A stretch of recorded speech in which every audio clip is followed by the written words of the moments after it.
Good evening. Thank you for tuning in. This is the Metropolitan Chicago Breast Cancer Task Force. My name is Ariel Thomas, and I'm pleased to have our distinguished guest, Angela Waller, with us today. How are you? I'm well, and yourself? I'm well, thank you. Thank you so much for being here with us. Absolutely. So we're excited to talk about advocacy today.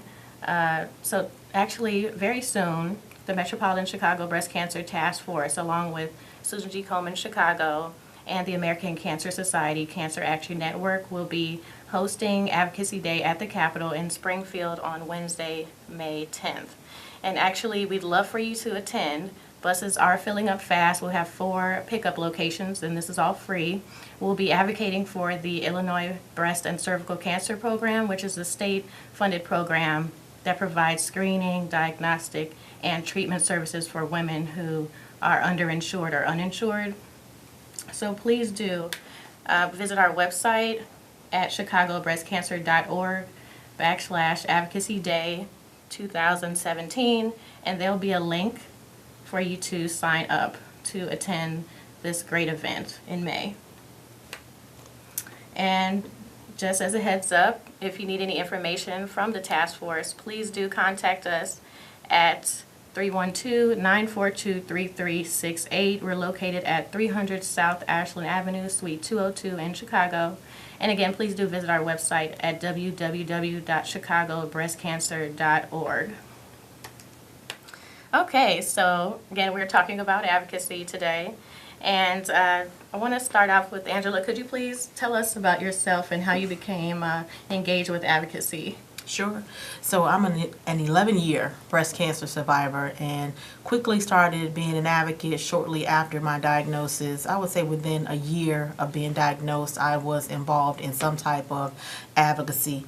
Currently, I'm the community relations manager for Loretto Hospital, where we have a comprehensive breast program where I do participate in education and outreach activities and try to incorporate that whole advocacy piece into the education and outreach, because they are definitely two components that go hand in hand. That's awesome. So I know you have a long history of working with the task force. Could you tell us about that and how you became associated with the task force? Sure. When the task force group was first convened, oh my God, I can't even remember what year that was. I think it was 2008. Yes. 2008, a huge group of individuals and organizations were convened to talk about mortality, death disparities between African American women and white women in Chicago. And I was part of that entire process and eventually became a founding board member for the Metropolitan Chicago Breast Cancer Task Force. Excellent. I'm so happy to have you with us. And actually, I should mention our mission. So the mission of the Metropolitan Chicago Breast Cancer Task Force is to save women's lives by eliminating health disparities in Illinois through the lens of breast cancer. And so we fight on many fronts to make sure that all women of Illinois get high quality care, because unfortunately there is still a disparity with black women dying at this point at about 40% higher rate than white women. It was about 62%. So we are, we're closing the gap, but there's still a gap, and that means that women's lives are being lost that could be prevented. Breast cancer is preventable. We have screening tools. If the breast cancer is caught early enough, there's a higher chance of survival. So we fight to make sure that women get access to high quality care. The Breast Cancer Task Force provides navigation services for women who are underinsured and uninsured to several medical facilities around the city and around the collar counties. Also, we have obviously the advocacy and policy initiatives, which we'll go into further, and also the Quality Consortium, which provides training and quality improvement programs for facilities across the state. So, Angela, of course, we're very happy to always partner with you. And speaking of advocacy, we have a new advocacy council, which is going to gear up on Saturday. So we're very happy to have you. So basically, the Advocacy Council is a peer leadership program which provides ladies who are interested in getting involved with advocacy to sign up for a 2-session training program. And then they have committed, thankfully, we're very appreciative to provide trainings in their own community as they see fit. It's a very free program, meaning that the ladies have the freedom and the flexibility, as they see fit to commence these programs in their neighborhood on various topics, not just breast cancer, but advocacy can be applied in so many different areas of our life. As you know, we all need to advocate for what we think that our neighborhoods need, our communities need. There are various challenges, as you all know if you watch the news or just go outside. So we're very happy to be able to provide this service. So, Angela, so happy that you are able to provide your perspective and your experience. Could you tell us why you think the Advocacy Council concept is important in this day and age? It's important because after a breast cancer diagnosis, it's important for breast cancer survivors to really ask themselves, what's next? What can I do with this lived experience, with this shared experience with other women that can further the breast cancer space? How can I use my voice to help other women through advocacy, through policy generation, through education, through so many avenues that it starts with being able to share your story comprehensively and to really connect with those legislators and policymakers and those organizations who are actually impacting change, but we need those lived experiences from survivors to help in that process. That's great. And we're very happy to say that for this first year, the first cohort, there are many breast cancer survivors who are going to be council members. So we're very excited about that. And as Angela said, that's really their experience has really motivated them and compelled them to participate because it is a time commitment. It is something that, would benefit your energy, to put your all into be able to coordinate projects, coordinate trainings for your community. So we really appreciate women who have signed up to participate in this endeavor. And don't worry, if you missed it this year, please do know that we will have a cohort next year. So definitely give us a ring at the task force or send us an email, and we'll be sure to keep you posted about our future advocacy events. Even if you aren't a member of the Advocacy Council, you for sure can attend one of the sessions that'll be hosted by one of the Advocacy Council members in the very near future. So again, if you're interested in that, please do reach out to us. Give us a call at 312-942-3368. Visit our website at chicagobreastcancer.org or send us an email at advocacy@chicagobreastcancer.org. And do follow us on the social media sites, Facebook, Twitter, and Instagram. All right, so let me go back to, why you think advocacy is a significant part of just being a citizen.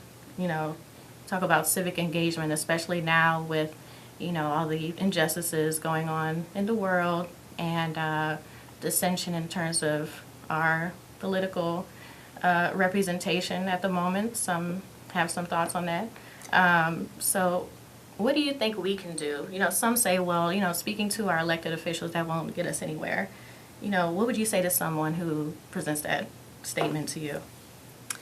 I would challenge them and let them know that their voice does matter, that our entire political system has been shaken to its core, and so now we see a lot of individuals who were essentially dormant but now want to be active in civic engagement, and how in high school back in the day, that was something that we did all the time, take a class in civic engagement, and somehow that's been lost in the public education system. So hopefully this will be an opportunity for educators to say, oh, maybe we need to have civic engagement back in the high schools or even at the grammar school level, to let individuals know how that process works and how they play a significant role in the political landscape.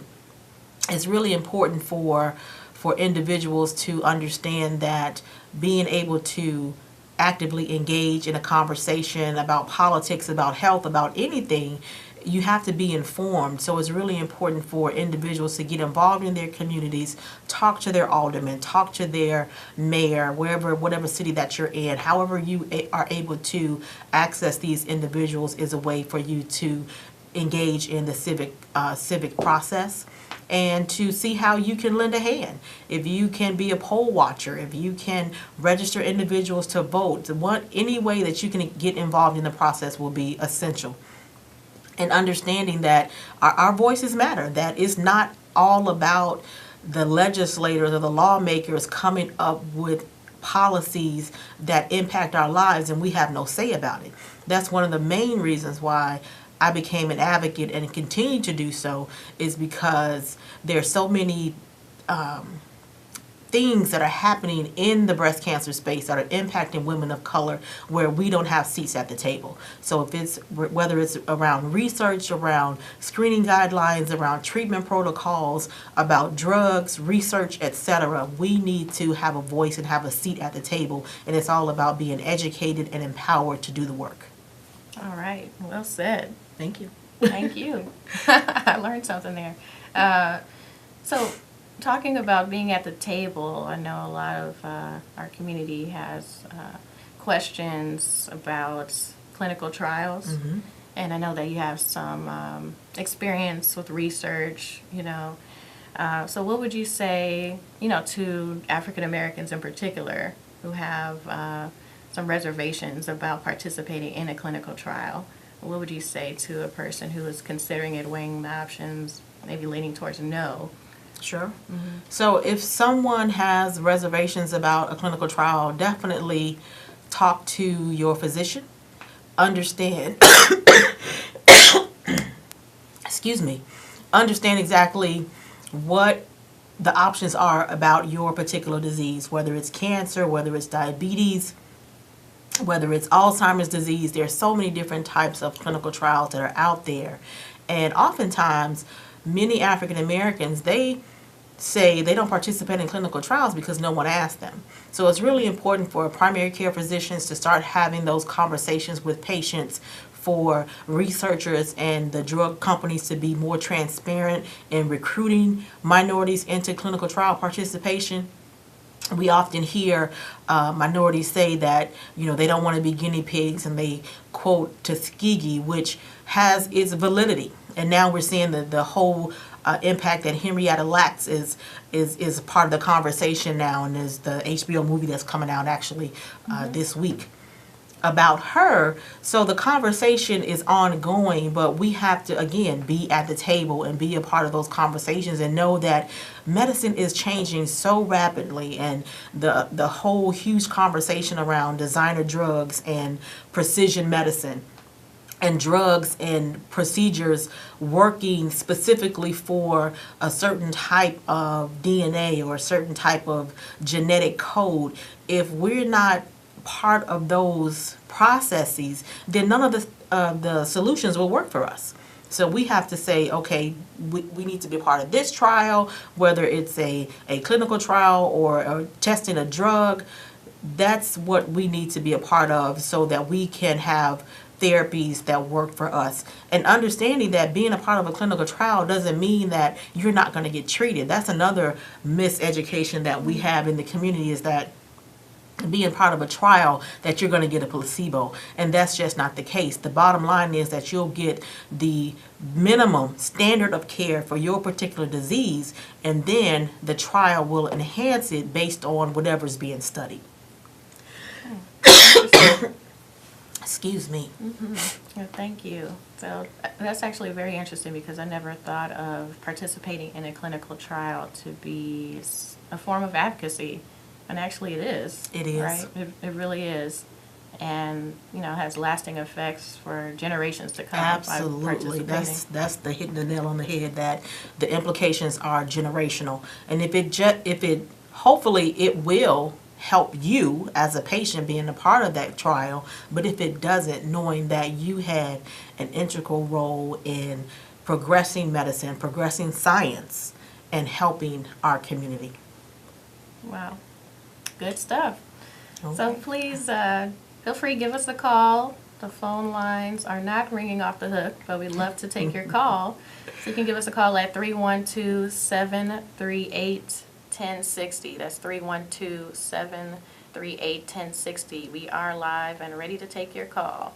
And again, if you're interested in joining us in Springfield this year on Wednesday, May 10th. Please do visit our website at chicagobreastcancer.org/Advocacy Day 2017. So you'll go to this page and you will click it to register. Now here's some information that is very important. This is a fact sheet about House Bill 3886. This is an appropriation bill that is sponsored by Representative Greg Harris. And this is to appropriate $11 million in funding for the Illinois Breast and Cervical Cancer Program. That program that provides safety net services for women who are underinsured or uninsured. And so it has a few facts. If you didn't already know, that breast cancer is the second leading cause of cancer death among women today, that there's an estimated 10,210 women will be diagnosed with breast cancer, and 520 women will be diagnosed with cervical cancer in Illinois this year. And back in 2014, 74% of women aged 40 through 64 received a mammogram in the past 2 years, and 81% for cervical cancer. It says those rates dropped significantly among uninsured women who were screened at only 46% and 78% respectively. So it's very important that we maintain this safety net program because the numbers don't lie. Folks who don't have insurance don't get the medical care that they need when they need it. We don't want to wait until there's an emergency. As we said before, early screening, early detection is the best detection. The later the cancer is caught, the poorer the health outcomes will be. So please do, if you have the time, if you're available, come to Springfield. Again, visit our website, click on the Advocacy Day link, and you'll follow the link right here to sign up. Just put in a few pieces of information. You'll be able to ride the bus with us for free at 4 locations around the city. So again, feel free to give us a call at 312-738-1060 if you have a question for us. I don't think I got to ask you, did you always feel compelled to share your story as a breast cancer survivor? Or did it take some time for you to feel confident, with your life story and what has happened to you in your experience? Because I can imagine it's a very personal experience. It's, very taxing. So could you share about that experience of you becoming an advocate? I became an advocate shortly after my diagnosis. I started volunteering at an organization called the Healthcare Consortium of Illinois and met a phenomenal woman who essentially told me that she wanted me to be the face of breast cancer in Chicago. Wow. Excuse me. So, you have to be able to get through the emotion, talk really succinctly about your story, but also have that call to action behind it. And you want to be able to move people to action and not necessarily to tears. So it really takes some time in understanding how to, again, like I said, comprehensively tell your story. And so a benefit for me was having a background in broadcast journalism. That was my undergraduate major. So it was easy for me to talk.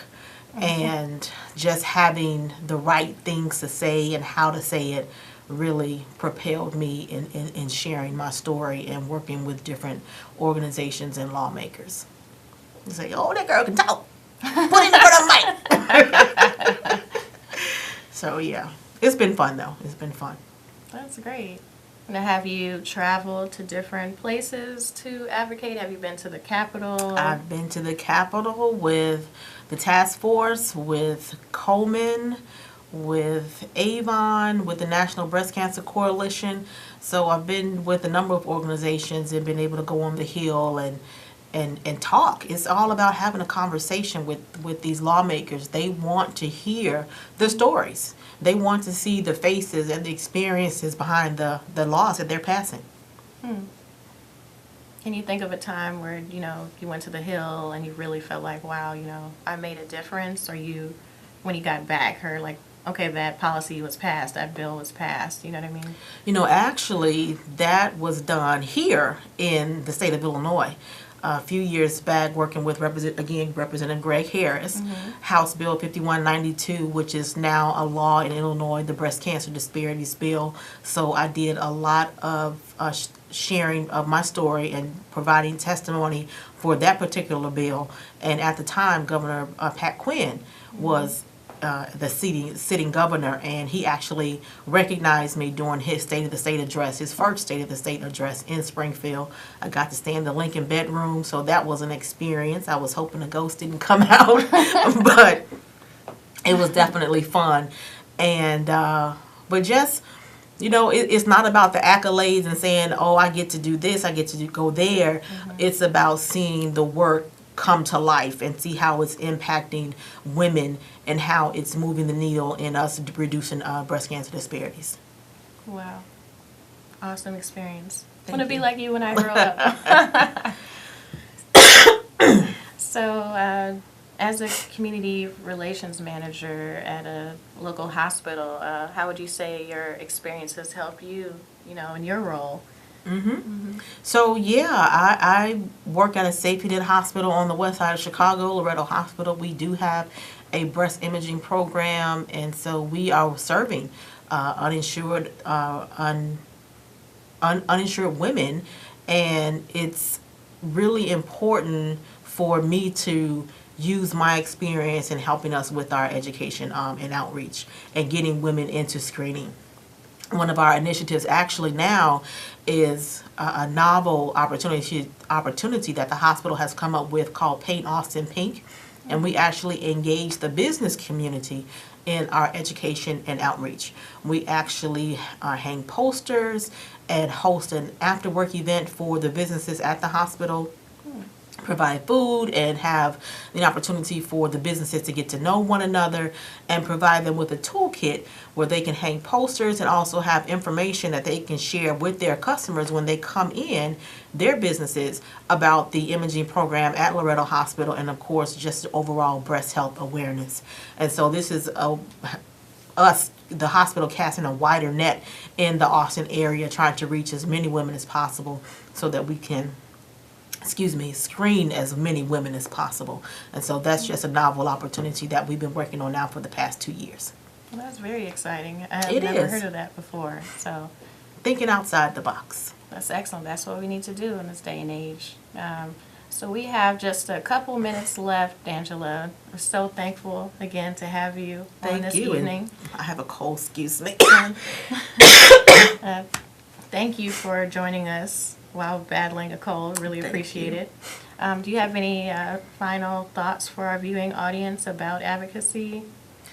My final thoughts would be to know that anybody can be an advocate, that it's all about being educated, empowered, and activated. So once you have all of those three things in place, you can talk to the masses and talk them to the moon about any subject. But know that we need voices who are ready and willing to participate in the advocacy process, because it takes more than just one person, more than one organization. It's a collective effort for us to work at ending breast cancer, particularly for minority women, and ending the huge amount of deaths to this disease, because we need your voices. Absolutely. Thank you so much. You're welcome. And again, if you're interested in learning more about the Metropolitan Chicago Breast Cancer Task Force, please do reach out to us. We're located at 300 South Ashland Avenue, Suite 202 in Chicago. Give us a call at 312-942-3368. Our website is www.chicagobreastcancer.org. And feel free to email us at advocacy@chicagobreastcancer.org. and follow us on the social media platforms you see below. So again, thank you so much for tuning in. We hope that you reach out to us. We hope that you ask us questions about our advocacy initiatives. If you're interested in learning more about the navigation program that we have that is free for underinsured and uninsured women, please do give us a call. We're so appreciative to have you watching us tonight, and tune in next month. Thank you so much. Good night. Good night.